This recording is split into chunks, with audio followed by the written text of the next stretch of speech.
Hello નમસ્કાર વિદ્યાર્થી મિત્રો, આપની આ યુટ્યુબ ચેનલ પર આપ સર્વનું હાર્દિક સ્વાગત છે। વિદ્યાર્થી મિત્રો, આજે આપણે વાત કરવાના છે પ્રશ્ન બેંક આધારિત ત્રિમાસિક કસોટી ઓગસ્ટ 2026 તારીખ 18/8/2026ના રોજ લેવામાં આવનાર ધોરણ 6 વિષય ગુજરાતીના પ્રશ્નપત્રનું સંપૂર્ણ સોલ્યુશન આપણે આ વિડીયોની અંદર જોવાના છે। તો આ વિડીયોને અંત સુધી જોવાનું ભૂલતા નહીં। ચેનલ ઉપર પ્રથમ વખત આવેલા હો તો ચેનલને સબસ્ક્રાઈબ કરી દેજો। આ વિડીયોની લિંકને તમારા અન્ય મિત્રો સુધી શેર કરી દેજો। તો પ્રશ્ન પહેલો છે કે આપેલા ફકરાના આધારે પ્રશ્નોના જવાબ યોગ્ય વિકલ્પ પસંદ કરી અને આપણે લખવાના છે।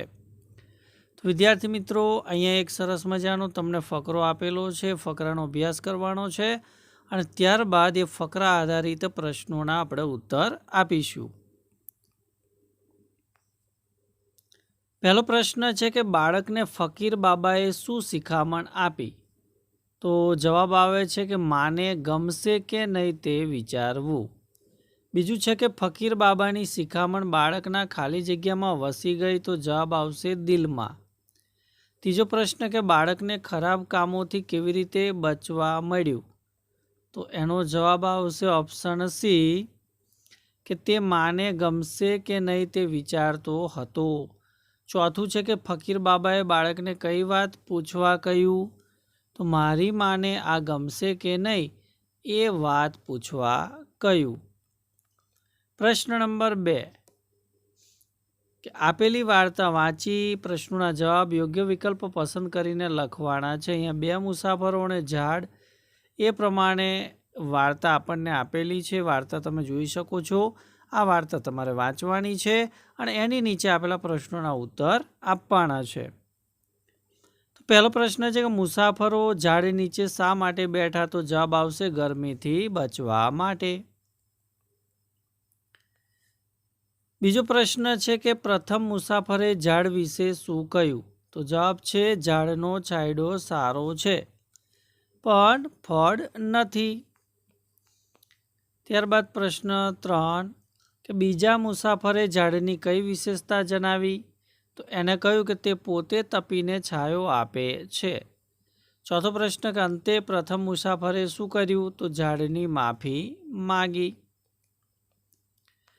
પ્રશ્ન નંબર 3 છે કે ભાઈ આપેલી માહિતીના આધારે પ્રશ્નોના જવાબ યોગ્ય વિકલ્પ પસંદ કરીને આપવાના છે। તો અહીંયા આપણને માહિતી આપેલી છે, માહિતીનો આપણે અભ્યાસ કરવાનો છે અને ત્યારબાદ પ્રશ્નોના ઉત્તર આપવાના છે।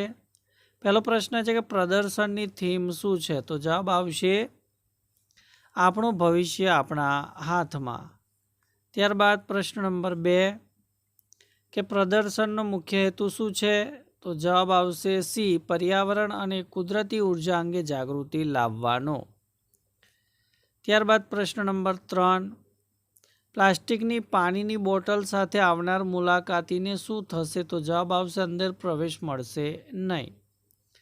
ચોથું છે કે વેસ્ટમાંથી બેસ્ટ વિભાગમાં શું જોવા મળશે? તો કચરામાંથી બનાવેલી ઉપયોગી વસ્તુઓ જોવા મળશે। પ્રશ્ન 4 કે માગ્યા મુજબ જવાબ આપવાના છે। એમાં પહેલું છે કે કૌંસમાં આપેલા શબ્દનો ઉપયોગ કરી ખાલી જગ્યા પૂરવાની છે। પહેલું છે કે સાપ પોતાનો રાફડો જોઈને ખાલી જગ્યા સરકી ગયો, તો આની અંદર આવશે સડસડાટ। બીજું કે આકાશમાં વાદળો હોવા છતાં ખાલી જગ્યા તડકો નીકળ્યો, તો અહીંયા આવશે ઘડીક। પ્રશ્ન 4બ કે ઉદાહરણ મુજબ રેખાંકિત શબ્દ જવાબ તરીકે મળે તે રીતે આપણે પ્રશ્નો બનાવવાના છે। અહીંયા ગાંધીનગર એ ગુજરાત રાજ્યની રાજધાની છે, તો અહીંયા જવાબ આપણને ગાંધીનગર આપેલો છે। તો પ્રશ્ન બનાવવાનો કે ગુજરાત રાજ્યની રાજધાની કઈ છે? બીજું કે ગુજરાત રાજ્યની રાજધાની, તો ગાંધીનગર કયા રાજ્યની રાજધાની છે? તો ભાઈ ગુજરાત રાજ્યની રાજધાની એ પ્રમાણે આવશે। પ્રશ્ન 4ક છે કે યોગ્ય વિકલ્પ પસંદ કરી જવાબ લખવાનો છે। પહેલું છે કે પપ્પા વાર્ષિક પરીક્ષામાં હું પહેલા નંબરે પાસ થયો, તો આની અંદર જવાબ આવશે આનંદ। બીજું દીકરો હજુ ઘરે કેમ ના આવ્યો? તો આની અંદર આવશે ચિંતા। પ્રશ્ન 5 કે આપેલા પ્રશ્નોના ટૂંકમાં જવાબ આપો। પહેલો પ્રશ્ન છે કે પ્રકૃતિની જાળવણી માટે વિદ્યાર્થી તરીકે તમારી શી જવાબદારી છે? તો તો વિદ્યાર્થી તરીકે આપણે વૃક્ષોનું રક્ષણ કરવું, વધુ વૃક્ષો વાવવા, પાણીનો બગાડ ન કરવો, પ્લાસ્ટિકનો ઓછો ઉપયોગ કરવો અને આસપાસ સ્વચ્છતા રાખવી જોઈએ. પ્રશ્ન નંબર 2 કે તમે આકાશગંગાને જોઈ છે, તેની વિશેષતા જણાવો. તો આકાશગંગા એ અસંખ્ય તારાઓથી બનેલી વિશાળ તારામંડળની રચના છે. રાત્રે આકાશમાં તે દૂધિયા પટ્ટા જેવી દેખાય છે. ત્રીજો પ્રશ્ન કે જો તમને તક મળે તો તમે કયા ગ્રહ પર જવાનું પસંદ કરશો ને શા માટે? જો મને તક મળે તો હું મંગળ ગ્રહ પર જવાનું પસંદ કરું. મંગળ ગ્રહ વિશે વધુ જાણવાની અને ત્યાંનું વાતાવરણ જોવાની મારી ઈચ્છા છે.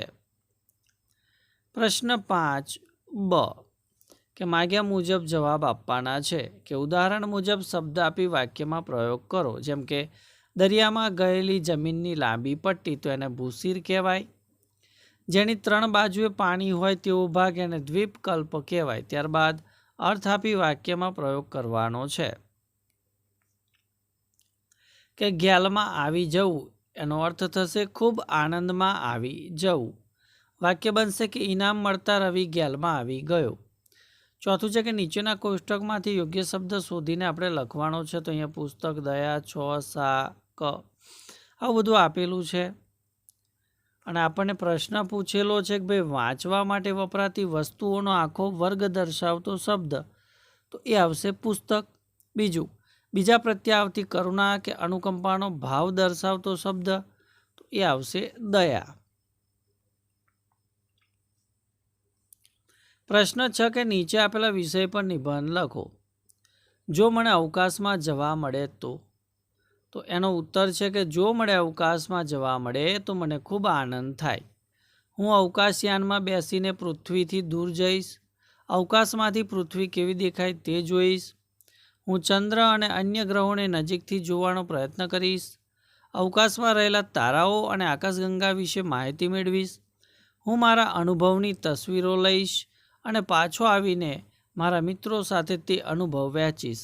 અવકાશની આ સફર મારા જીવનની સૌથી યાદગાર સફર બની રહેશે.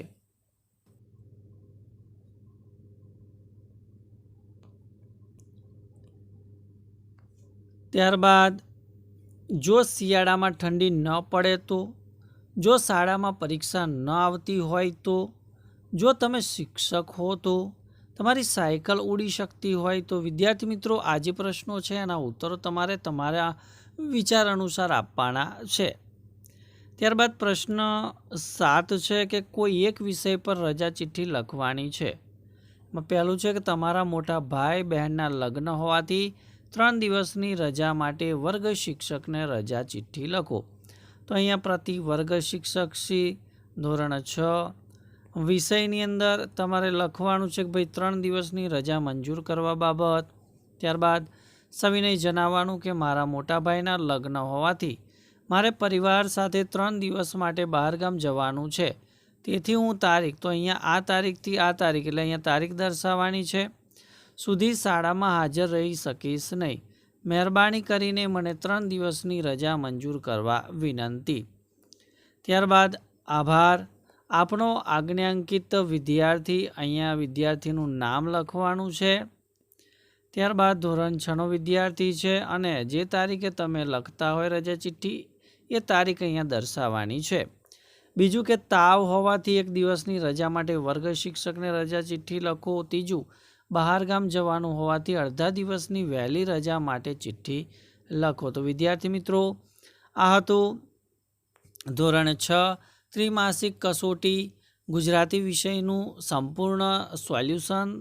તો વિડીયો ચોક્કસથી તમને ગમ્યો હશે તો વિડીયોને લાઇક કરી દેજો, શેર કરી દેજો અને ચેનલ ઉપર જો પ્રથમ વખત આવેલા હો તો ચેનલને સબસ્ક્રાઈબ કરી દેજો. Thank you. આભાર.